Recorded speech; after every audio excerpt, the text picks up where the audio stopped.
100%. Yep. There was a lot of arguments yesterday online about whether you should say rest in peace or. Why were people going in on people that don't know? People were upset, or not upset, but people were going in yesterday because Hulk Hogan, has a history of, saying racist things. And yesterday, people brought that back up, and they're like, rest in peace. You don't want to see anyone pass away. You don't want to see a family lost without a person that they love. But at the same time, hold on, especially black people, before we start pouring out all this love, because was their love there for us or not? That has always been a conversation. Well, that's an interesting conversation, because I saw people talking about his legacy was complicated. I don't think it's complicated, because the reality is Hulk Hogan was a character.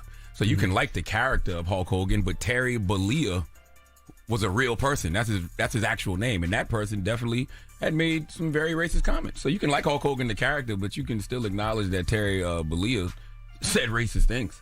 But it gets to the point, but he's still the person that plays that character. It's the same thing with, when an artist does something, be like, well, can I still like his music? You separate the art from the like the art. You separate the art from the artist. If that was the case, you would hear R. Kelly's music on the radio. You never hear R. Kelly's music, and he's made some. But people still bump bangers. R. Kelly. They still like R. Kelly's music. But do you guys think? I'm not trying to be rude. Do you guys think it's different though, because Hulk Hogan's white, R. Kelly's black? I think that there are black people. I got aunts that will argue you down that you should be able to listen to R. Kelly's music. No, I think an offense is an offense, and you either separate the art from the artist or you don't. Either or. You either separate the character from the person or you don't. True.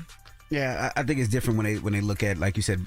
I think we look at our own people a lot worse, right? Because there's no R. Kelly on radio.